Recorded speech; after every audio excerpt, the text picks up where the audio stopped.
जैसे कि मैंने आपको पहले बताया है अपनी वीडियोस में कि रियल एस्टेट इन्वेस्टमेंट जो है one of the most secure, one of the most profitable option है अगर आप इन्वेस्टमेंट करना चाहते हैं अपने फ्यूचर के लिए। उसमें शॉर्ट टर्म में और लॉन्ग टर्म में आप मुख्तलिफ तरीकों पे आप मुख्तलिफ हिसाब से आप उसके अंदर एक अच्छा प्रॉफिट हासिल कर सकते हैं। अब रियल एस्टेट इन्वेस्टमेंट के अंदर जो आपकी इनिशियल जो प्रॉपर्टीज़ होती हैं उनमें आपके पास यहाँ पे अपार्टमेंट्स होते हैं, तैयारशुदा मकानात भी होते हैं, प्लॉट्स होते हैं, कमर्शियल प्रॉपर्टीज़ होती हैं। अब इनमें से अगर हम बेस्ट ऑप्शन अगर हम देखें कि आप उस पर आप इन्वेस्टमेंट आपको करना चाहिए, अगर आप फर्स्ट टाइम अगर आप रियल एस्टेट में इन्वेस्टमेंट कर रहे हैं या आप कोई प्रॉपर्टी खरीद रहे हैं तो उनमें one of the best option होता है प्लॉट्स। तो प्लॉट्स क्यों one of the best option है, आज उसी पे हम बात करेंगे। और प्लॉट्स अगर आप खरीदना चाह रहे हैं अपनी प्रॉपर्टी के तौर पे आप खरीदने रियल एस्टेट इन्वेस्टमेंट के लिए, तो उसको खरीदते वक्त किन ज़रूरी बातों का ख्याल रखना ज़रूरी है, इसका आज हम अपनी वीडियो में जायज़ा लेंगे। सबसे पहले जो उसकी ज़रूरी जोनिंग इंस्ट्रक्शंस होती हैं, यानी कि वो जो इलाके में जिस जगह पे आप प्रॉपर्टी आप ख़रीद रहे हैं या प्लॉट ख़रीद रहे हैं, उसमें यह है कि आपको देखने की ज़रूरत है कि उस जगह पे अगर उस प्लॉट के ऊपर जो आप प्रॉपर्टी उसको बनाएंगे, जैसे कि कई लोग ऐसे होते हैं कि वो रेजिडेंशियल एरिया के अंदर जो है वो कोई प्लॉट ख़रीद के उस पर कमर्शियल उसको यूजेस के लिए अपने इस्तेमाल करते हैं और फिर उसमें क्या होता है कि आगे जाके जो है वो जो डेवलपमेंट अथॉरिटीज़ हैं वो उनके खिलाफ एक्शन लेती हैं। वो ऐसा इसलिए होता है कि अक्सर आपकी जो रेजिडेंशियल एरियाज़ होते हैं उन पर कमर्शियल प्रॉपर्टीज़ बनाना जो है वो एक इलीगल एक्ट होता है, जो इतनी भी डेवलपमेंट अथॉरिटीज़ होती हैं उनके नज़र में। तो इस चीज़ की आपको यकीन दहानी करानी ज़रूरी कि यहाँ पे अगर आपको कमर्शियल यूज़ करना है या इसको किसी भी तरह से आपको कोई फैक्ट्री बनानी है, कोई भी आपको यूज़ करना है, तो उस यूज़ के लिए वो जगह बेहतर है, उस प्रॉपर्टी या उस प्लॉट को इस्तेमाल करना बेहतर है उस जगह पे अपने उस कमर्शियल यूजेस के लिए या किसी भी यूजेस के लिए। उसके लिए आपको आपके जो नियरेस्ट डेवलपमेंट अथॉरिटीज़ हैं उनसे आपको कंसल्ट करने की ज़रूरत है, ताकि आगे जाके आपको फ्यूचर में कोई वैसे डिमोलिशन और इलीगल के कोई ऐसे आपके पास कोई प्रॉब्लम्स वगैरह इस तरह की ना आपको फेस करनी पड़े डेवलपमेंट अथॉरिटीज़ की जानिब से। उसके बाद जो दूसरी चीज़ आपको नज़र में रखनी ज़रूरत है वो है वहाँ के उस इलाके में मौजूद जो एक्सेसिबिलिटी की जो ऑप्शंस होते हैं और इसके अलावा जो वहाँ पे फैसिलिटीज़ हैं वो किस तरह की हैं। जो आप प्लॉट खरीद रहे हैं अगर वो कमर्शियल एरिया से दूर है या शहरी इलाकों से दूर है, वहाँ पे रूट्स वगैरह काफ़ी ज़्यादा आगे जाके आते हैं या पब्लिक प्लेसेस से वो दूर है, तो ऑटोमेटिकली जो प्लॉट्स की जो प्राइसेस होंगी वो आपको कम मिलेंगी। अब आप ख़रीद तो लेंगे लेकिन इन फ्यूचर जो होता है ये है कि आपने जो एक्सपेक्ट की होती है प्राइस वो आपको उस तरह नहीं मिलती, क्योंकि वो वैसे ही कमर्शियल एरियाज से वो काफ़ी दूर होते हैं, वहाँ पे रूट्स वगैरह भी इतने ज़्यादा साफ़ नहीं होते या वहाँ पे बहुत ईजिली एक्सेस नहीं कर सकते। जो वहाँ की जो मेन शाहराएँ हैं शहर की, उन पे वो उस इलाके के अंदर कोई एक्सेस करने के लिए कोई मेन रोड मौजूद नहीं होती आसानी से, तो वहाँ की ऑटोमेटिकली जो है को प्राइसेस वगैरह कम मिलती हैं। साथ साथ ये भी होता है कि जो फैसिलिटीज़ अगर हम देखें कि अगर आप एक ऐसे एरिया में प्लॉट लेते हैं जहाँ पे बेसिक फैसिलिटीज़ वगैरह नहीं हैं या अगर हैं भी तो वो काफ़ी दूर हैं, तो ऑटोमेटिकली उसकी प्राइस भी उसमें कम होगी। अब उसमें ये भी आपको देखने की ज़रूरत है कि प्लॉट्स आमतौर पे कहीं ऐसा भी होता है कि कहीं आपको जो शाहरा है मेन रोड पे आपको काफ़ी सारे जो है प्लॉट्स आपको देखने को मिल जाते हैं, तो वो भी सही नहीं है आपको चाहिए, क्योंकि आपको वो सही इसलिए नहीं क्योंकि वो जो वहाँ पे ट्रैफिक जाम होता है और जो लोगों का एक्सेस करने में मसले होते हैं, तो आप अपने प्लॉट्स अपने घर आमतौर पे लोग अपने घर के लिए लेते हैं, तो अगर आप वहाँ पे घर बनाएंगे तो वो आपको एक बहुत बड़ा परेशानी होगी, वहाँ पे रोज़ाना ट्रैफिक जाम होगा, इस तरह से चीज़ें प्रॉब्लम्स आपको फेस करनी पड़ेंगी, तो फिर ऑटोमेटिकली उसकी जो वैल्यू होती है फिर वो डी वैल्यू भी होना शुरू हो जाती है। तो ऐसी जगह पे लें कि जहाँ से वो दूर भी ना हो ज़्यादा कमर्शियल एरिया से, पब्लिक प्लेसेस से, और वो ज़्यादा करीब भी ना हो, तो ये चीज़ का ध्यान रखना ज़रूरी है। इसके साथ ही जो आप प्लॉट खरीद रहे हैं उसमें ये भी आपको देखने की ज़रूरत है कि वहाँ पे जो उस एरिया के अंदर तमाम तरह के जो हैं वो यूटिलिटी कनेक्शंस मौजूद हो, वहाँ पानी, बिजली, गैस, इंटरनेट और दूसरी जितनी भी यूटिलिटी कनेक्शंस होते हैं वो वहाँ पे मौजूद और प्रॉपर हालत में होने ज़रूरी हैं। अगर वो वहाँ पे नहीं होंगे तो वो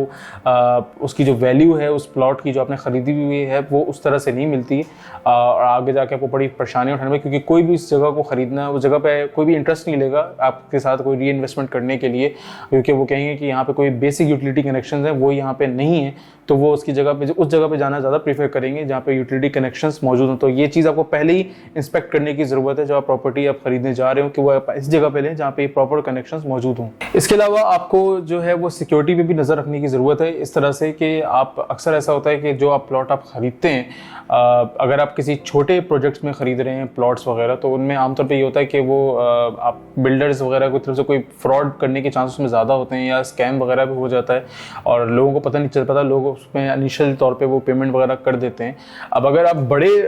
एरियाज़ में अगर आप प्रॉपर्टीज़ में इन्वेस्टमेंट करते हैं, जैसे कि बहरिया टाउन हो गया, DHA सिटी हो गया, इस तरह के जो ऑप्शंस हैं उनमें अगर आप करेंगे तो आप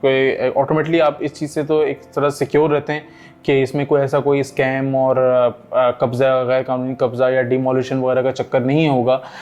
लेकिन अगर आप किसी छोटे उसमें करते हैं, किसी छोटे रिहायशी प्रोजेक्ट में, तो उसमें आपको ये प्रॉब्लम फेस करने को मिलते हैं अक्सर। लेकिन इस चीज़ को अगर आप इनिशियली तौर पे इस चीज़ का मतलब एक टेंशन है उसको आप ख़त्म करना चाहते हैं, तो उसमें ये है कि आपको जब आप ये प्रॉपर्टीज़ इन्वेस्ट करने जा रहे हो तो आप बिल्डर और डेवलपर जो भी इसके ऑनर हैं उस जगह के, उस प्रॉपर्टी के जो आपको पेश कर रहे हैं ख़रीदने के लिए, उसका आप एक प्रॉपर उनकी जो है रिसर्च करें। उसमें यह है कि आप association of builders and developers यानी ABAD से भी आप उनसे कंसर्न कर सकते हैं इस हवाले से। इसके अलावा SBCA और MDA जो भी वहाँ पर डेवलपिंग अथॉरिटीज़ हैं उस इलाके की जिस जगह पर वो प्रॉपर्टी बन रही है, उससे भी जाके आप उस जगह के बारे में कंप्लीट इन्फॉर्मेशन लें, अगर कि ताकि उस इनिशियल इंस्पेक्शन के अंदर ही आपको जो है वो काफ़ी चीज़ों का अंदाज़ा हो जाएगा। अगर वो फ्रॉड या इस टाइप की चीज़ होंगी या उसकी